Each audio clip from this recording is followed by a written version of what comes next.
मोहम्मद शरीफुल इस्लाम कैसे पुलिस के हत्थे चढ़ा, इसकी पूरी कहानी आपको बताते हैं। पुलिस को जब सीसीटीवी खंगाल गई थी तो पता चला कि 16 जनवरी की रात सैफ अली खान पर हमला करने के बाद सुबह 7 बजे वो सबसे पहले बांद्रा स्टेशन पर दिखाई दिया, उसके बाद में 9 बजे वो दादर स्टेशन पर दिखाई दिया और 9 बजे के बाद वो मुंबई के वर्ली इलाके में यहाँ सेंचुरी मिल के पास दिखाई गया। ये देखिए, ये वो सीसीटीवी कैमरा है जहां पर पुलिस को जो है वो यहाँ पर दिखाई दिया। पुलिस ने सीसीटीवी फुटेज में देखा कि वो यहाँ पर जो पराठे की जो ये दुकान है यहाँ पर वो आता है, कुछ वो खाने का ऑर्डर देता है, उसके बाद में वो यहाँ जीपे से पेमेंट करता है। ये जब दिखाई दिया तब पुलिस उसके बाद इस स्टॉल पर पहुंची। इस स्टॉल के जो यहाँ पर चलाते हैं नवीन, इनसे पूछताछ की। नवीन, मैं आपसे जानना चाहूंगा कितने बजे आकर के क्या खा के, या कुछ याद है आप क्या बताइए?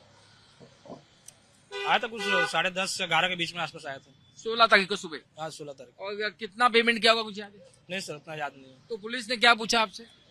वही जानकारी ले रहा था, इसको पहचानते हुए फोटो सब दिखा रहा था। हाँ, तो आपने ये फोटो देखा, उसको आप यही था, यही फोटो आपको दिखाया, यही बंदा था? हाँ, पुलिस वाला यही बंदा दिखा रहा था। ये मैं तस्वीर एक बार दिखा दूं, यहाँ पर ये शरीफुल इस्लाम की तस्वीर। तो इसने यहाँ पर आपके यहाँ पानी की बोतल ली और पराठा लिया और जीपे से पेमेंट किया।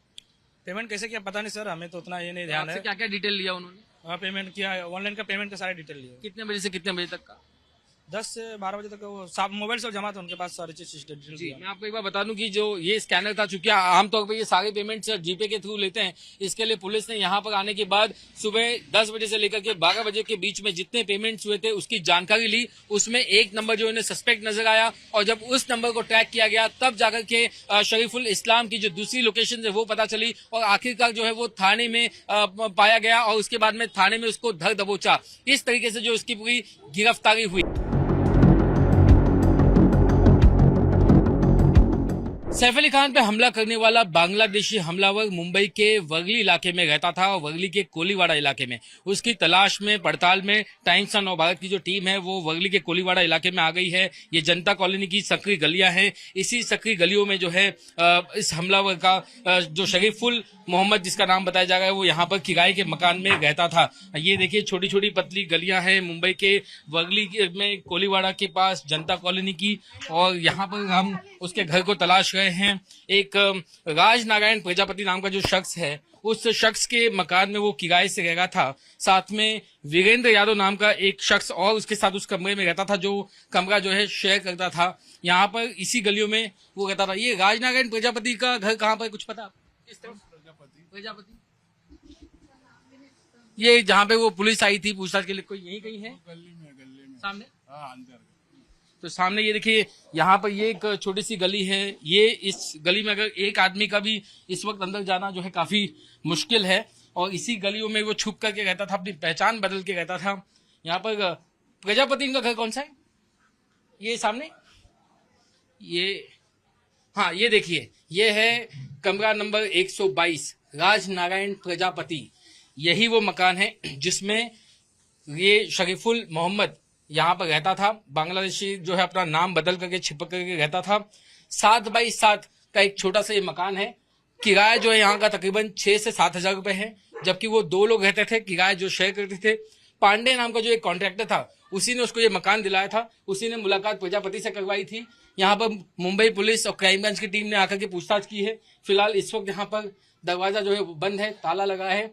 साईं बाबा की यहाँ तस्वीर लगी हुई है और यहाँ पर अगर आप देखें तो कुछ टुकरूल करके कुछ यहाँ पर लिखा हुआ है और यहाँ पे वो पहचान छिपा करके रह रहा था। आस पड़ोस के लोगों से बातचीत करते हैं, क्या उन्हें कुछ इसके बारे में जानकारी है क्या? आज जी 1 मिनट जगह आएंगे आप? मुझे बताइए, ये तस्वीर इनको मैं दिखाता हूँ। ये लड़के को देखा था आपने?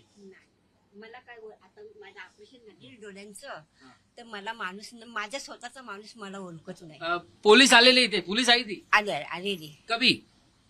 कितने कितने लोग आए थे? आता एवढे का मोजणी नाही, गल्ली भरलेली होती। पूरी गली भर गई थी पुलिस वालों से?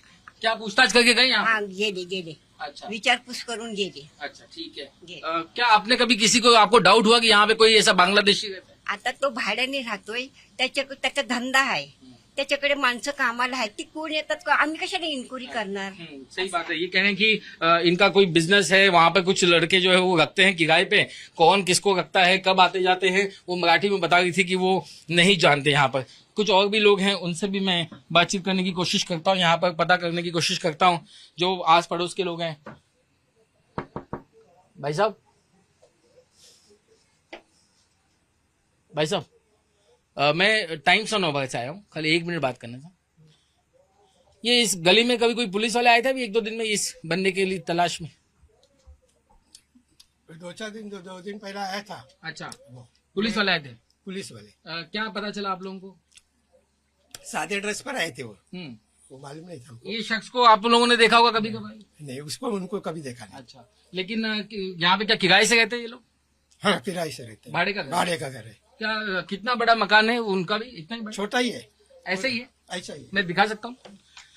देखिए, मेरे कैमरामैन जो है राजेश जो है आपको इसी का पड़ोस में जो है एक और जो मकान है वो आपको दिखाएंगे। ये बिल्कुल इसी लेआउट का एक जो है वो मकान है, छोटा सा मकान, जिसमें आप देखेंगे कि नीचे यहाँ पर किचन और फ्रिज जो है वो रखा हुआ है, ऊपर एक माला है, सीढ़ी जो है वो बनी हुई है, और ऊपर जो है कितने लोग सो सकते हैं ऊपर? 2-3 ही जी, 2-3 लोग रह सकते हैं। कभी आप लोगों को लेकिन अंदाजा हुआ कि यहाँ पे कोई आदमी हम लोग अभी जाएगा तो फिर रात को 10, 10:30, 11 बजते हैं आने को। जी, तो ये लोगों को पता ही नहीं लगता। कोई बांग्लादेशी हो सकता है, ऐसा कभी सोचा था? नहीं, कभी बांग्लादेशी होएगा तो नहीं ये सोचा वो लोग। अभी ये लोगों को इधर रखेगा ही नहीं हम लोग। अभी आए तो अभी आप लोग किसी नए आदमी को रखने से पहले उसकी पड़ताल करेंगे? हाँ, पड़ताल करना ही पड़ेगा, नहीं तो फिर कैसा ऐसा चलेगा। हमारे औरत अकेले लड़की लोग रहते हैं, ये रहता है, कभी वो लोग कुछ करेगा तो कैसा चलेगा। जो सैफ अली खान पे हमला कर सकता है तो वो किसी पे भी कर सकता है, सबके लिए खतरे हैं ऐसे लोग। खतरा है, हम लोगों सबको खतरा ही है। जी, यहाँ पर जो लोग हैं वो कह गए हैं कि पुलिस की जो टीम है वो यहाँ पर आई थी, उन्होंने दबिश दी। काफी संकरी पतली गलियां हैं यहाँ पर। और एक बार फिर से जो है राजेश आपको दिखाएंगे ये वो मकान जो राजनारायण प्रजापति का है, कमरा नंबर 122। इसी का ये रहस्य है, कोई खिड़की नहीं। देखिए, अगर अंदर बैठ करके अगर कुछ अगर यहाँ पे शरीफुल जो है वो प्लानिंग कर रहा था, कोई तस्वीर अगर वो जुटा रहा था, कोई वीडियो कर रहा था, यहाँ से वो पूरे ब्लूप्रिंट को अंजाम अगर दे रहा था, अगर कहीं उसके कोई आका हैं अगर उनसे वो बातचीत कर रहा था, तो इस कमरे से अगर जब वो पूरा ऑपरेट करेगा, इसको एक पूरा अपना ऑपरेशन रूम बनाएगा, तो यहाँ से किसी को भनक तक नहीं लगेगी। कोई खिड़की नहीं है तो आसपास से कोई देख नहीं सकता कि अंदर क्या होगा क्या नहीं होगा है।